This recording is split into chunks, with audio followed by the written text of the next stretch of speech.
Patriots. I am Des. And I'm Serene. A show where we are pro-God, pro-freedom, and pro-truth. We're just a couple of hippie patriots bringing you what the TV can't televise. We got producer Brian back there making it all happen. Welcome to episode 1. All right, let's get into it. So we kind of wanted to tell you guys a little bit about our journey of going from hardcore Bernie bros to Trump supporters. Yeah, I don't think we ever looked at ourselves as being, with any kind of label attachment like, oh, I'm a lefty, I'm a righty, I'm a conservative. No, but I was definitely a Trump hater. Yeah, I mean, I'll admit, I was like, what? Like, this guy's got to be a bad guy, just from what I was hearing. Before that, I don't think I had much of an opinion of him. And he was like on The Apprentice. Yeah, I was like a little kid, so it didn't really mean anything to me. Was it watch TV myself? I mean, he had the whole "you're fired" thing. That was funny. Yep. But, I didn't have much of an opinion on him or anything. Yeah, but apparently I thought he was racist and homophobic and xenophobic. Didn't even know what that word meant, but I knew he was a xenophobe. I don't know what it is, but I know you're that. Yeah, whatever was trickling through, I kept hearing, did you hear what he said this time? He said about Mexicans? Did you hear what he said about women? I'm like, oh gosh. Terrible. That's terrible, Yeah, and luckily we were able to have open minds enough to hear some of our family members out that really love Trump and to be willing to have our reality shattered and to know that it's okay to be wrong about something and it's okay to grow, because that's really what life's about, is being able to admit when you're wrong and grow from your mistakes and become a better, more refined person. Yeah, I agree. That's, I think, one of the biggest problems we have in personal relationships in our world collectively is the inability to admit when you're wrong. I mean, it's not that we don't have the ability, but we're choosing as people to not admit when we're wrong and course correct and turn the ship around, as I like to say. Yeah, I think it's tremendous character when someone can do that, especially in real time. Yeah, I think that people are so conditioned that when you admit that you're wrong, then that must mean that you're wrong about everything in your life. And that's not necessarily the case.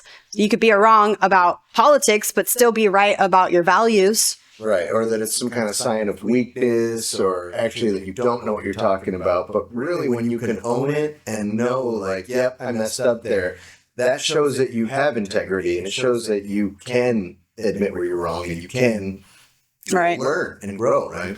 Right. So let's just take a journey back to 2020, because this is really when it all kind of unraveled for us. I know we both weren't too hardcore into politics, but we did have our opinions. Like I said, we were both Bernie supporters. We went to his rallies. We were on the Bernie train.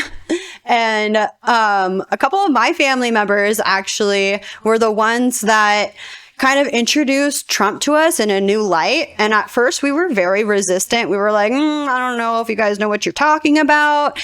And Trump. Yeah, right? Trump, him? I don't think so, guys.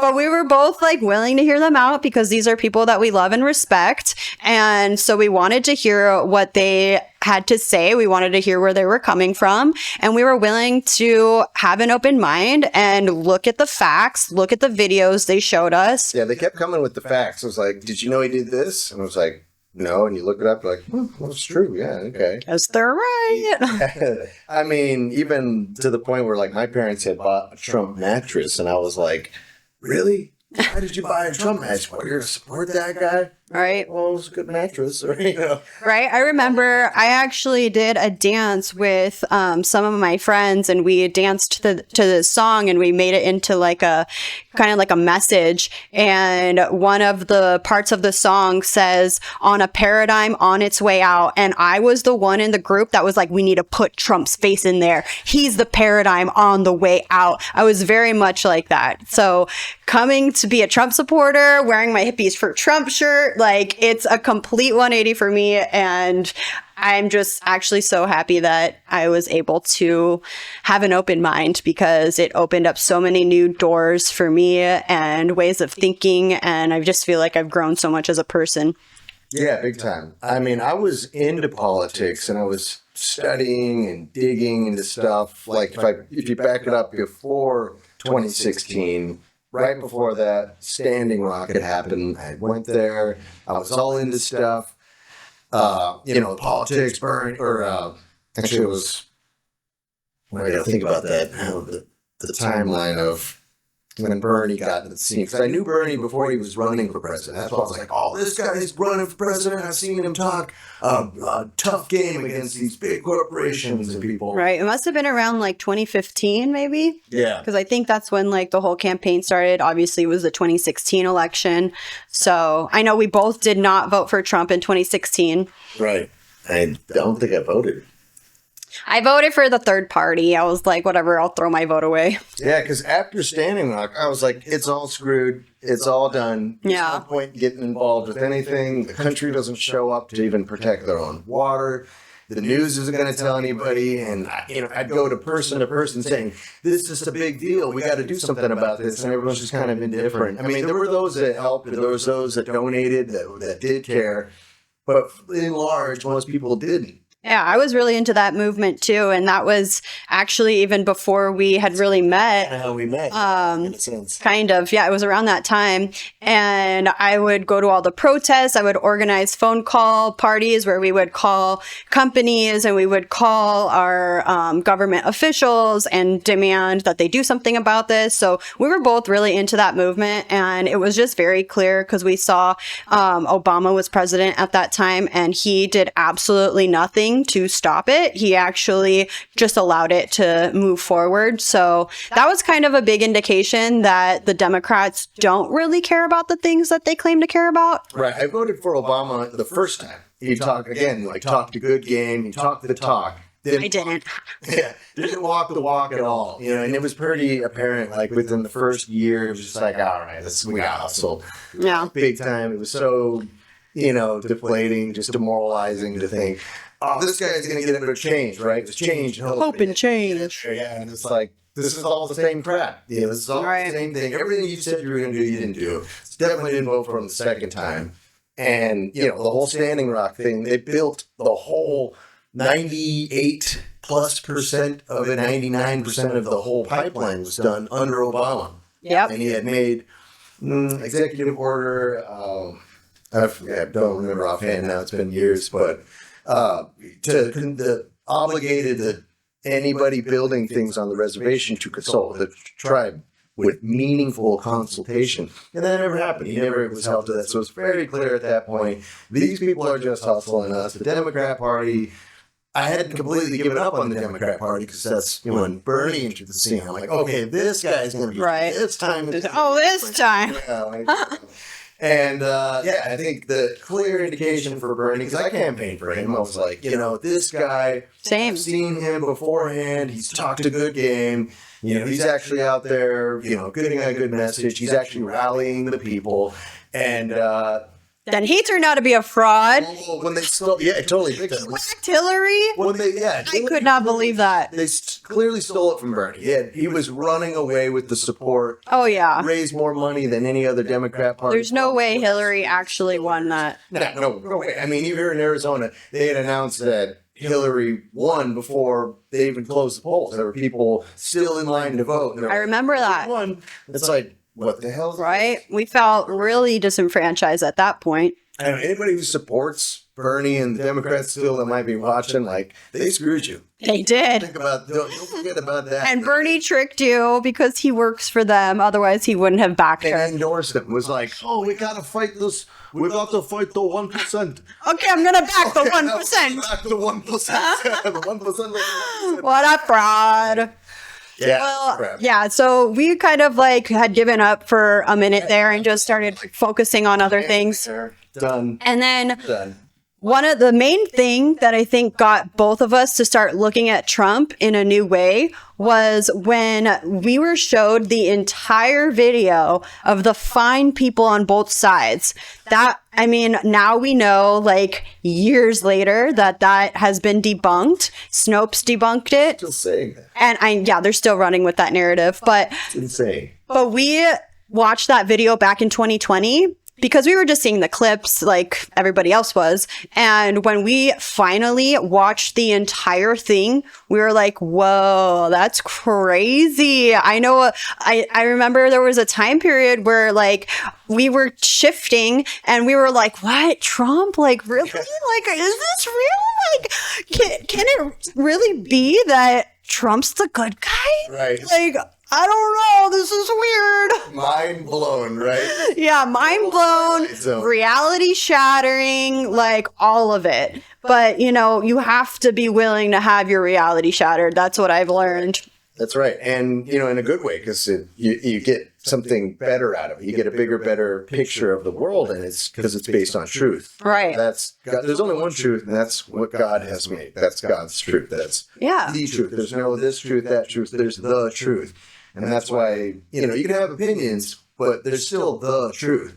And I can pinpoint that to that exact event where it was Charlottesville, right? They're saying, oh, he praised neo-Nazis. And I was like, how could, everybody hears that. It goes, how could a president, or how could anybody really, but especially a president, praise neo-Nazis or even be soft on them?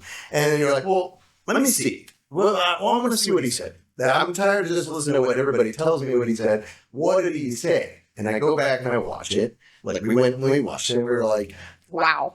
that's not at all. Like, that's not even close. Right. Like, it was clearly not right. And it's like, they could not have got the story that wrong. And anyone being there in the moment of him saying that and then reporting that he was actually praising neo-Nazis, like, you know that they were lying. Yes. So when we found out that, you know, they were actually lying about him, and like I said, our reality is completely shattered, it was actually a relief, because Trump wasn't this bad neo-Nazi guy that like everyone was saying that he was. So really, when you think about it, it's actually a good thing to have your reality shattered in this way, because it takes that like the fear and the worry and the anxiety that people get around thinking about how bad of a guy Trump is, that completely relieves it. It's like, whoa, a big weight has been lifted off my shoulders. He's not this bad guy. This is exciting now.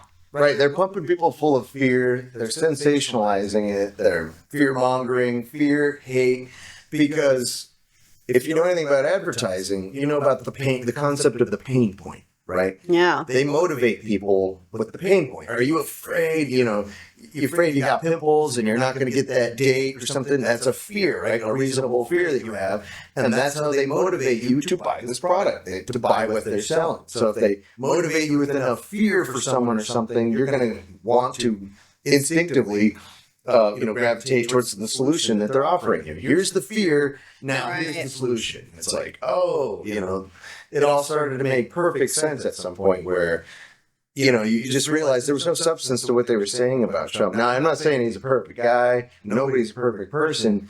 But the critical lies that they were telling were eclipsing everything negative that they were saying about him at some point. It went from like, he's down here. And none of it, we never really trusted the news. I never actually trusted the news either. Yeah, I can't ever say that was like somebody. And we were already on board with how the government has been lying to the people about health. Like specifically, I went to school for learning about health and wellness. And so I already knew that the standards for health and wellness were completely off base, and that bringing things back to a more organic, natural way of living is optimal for our health. So I already knew that like they put poisons in the food and all of these kinds of things. And so I was already conscious on that level, and I'm pretty sure you were too. Yeah. So we already had this sense of like, we can't trust everything they say.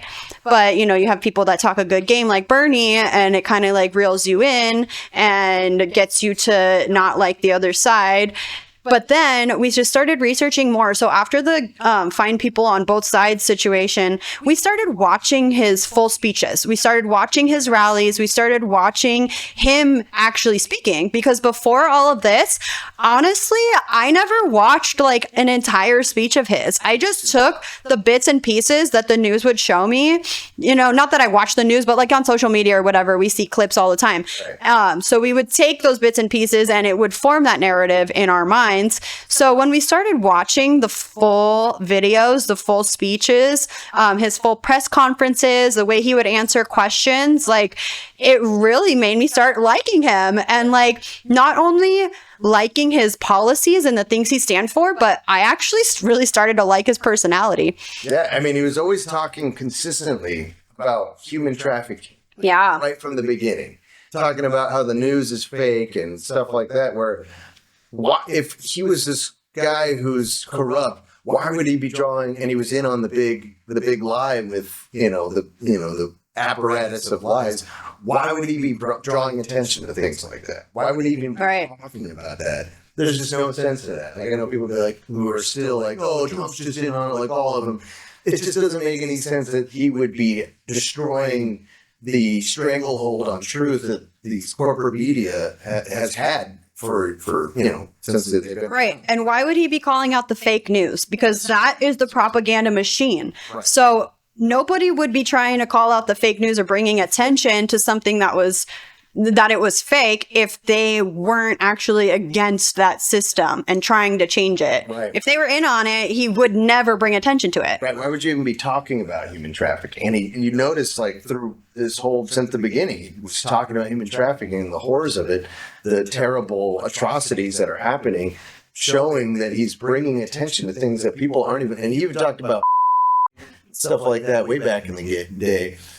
I'm not sure if I can say. I'm like, I don't know if you could talk about that on here, but yeah, then just like looking into all of his executive orders and his policies, and looking into what he was actually doing with our country while he was president, really changed our vote from not really caring who to vote for in 2020 to completely being on the Trump train. Not to mention everything that was happening with COVID just put it over the edge for us. And we definitely really woke up to all the tyranny and all the corruption that was happening. I mean, you got in fights with people at stores for not wearing masks, all the things. So it was a very big wake-up call that our freedom is on the line, and we have to be all in for Trump because he's the only one standing against it. It took a while. I mean, at some point it's like, you're like on a balance of like, well, I'm starting to like him. It's from like, no, this guy's a terrible guy probably. And then you start to go, well, maybe he's not. And then you're at some point where like, I think he might be a good guy. And then you're like, oh, he's definitely the good guy. Good guy. And then it's like, dude, this guy definitely. I mean, the guy, we're all flawed, right? We're all sinners. We're all flawed human beings. It's not like, he's not, definitely nobody's Jesus. Nobody is perfect. No human is. So for who he is, he's what he is. That's, he's one of the good guys, more or less. Certainly not evil. Certainly not one of the bad guys. Might be a bad boy, but not a bad guy.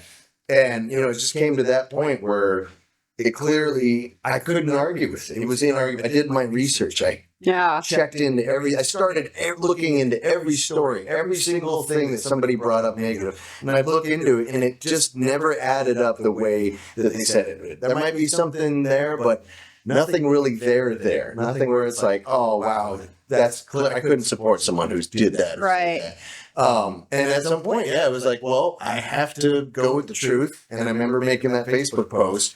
And after that, it was like, hate, people just trying to take you down. And you realize that's where the truth, you can really measure the scales of truth by how much there is to gain and how much you have to pay as a cost. Right. When you're paying a cost for something, that's one of the things I wanted to try to get across to people, is that this is the harder route. I could toe the line and just pretend like that's not what I think or not what I believe, but that's not truth. If you're paying a cost to believe this, that's because there's truth there. It's because that that's the truth. The easier thing at the time, back in 2020 and before that, it was the easy route to hate Trump. You'd score points with all these people to talk crap about Trump. And, you just got rewarded for slandering him or talking crap about him. It was hard. If you brought it up back then, they would look at you like a bad person. Oh, yeah. Basket of deplorables, right? I lost so many friends that year. Oh, yeah. Wow. Like literally my whole friend group is gone. I have completely shifted my friend group and all for the better, thank God. But at the time, it was kind of sad, like these are people that I've spent years being friends with and like creating memories with and good times and all of that. And just to come to find that they don't like who you're now supporting, so they're going to drop you as if they were never your friend. That was a hard pill to swallow. But instead of like being like, okay, I don't want to keep losing friends, that actually made me be like, okay, well, I need to stand harder in this truth because I didn't lose these friends for nothing, Right.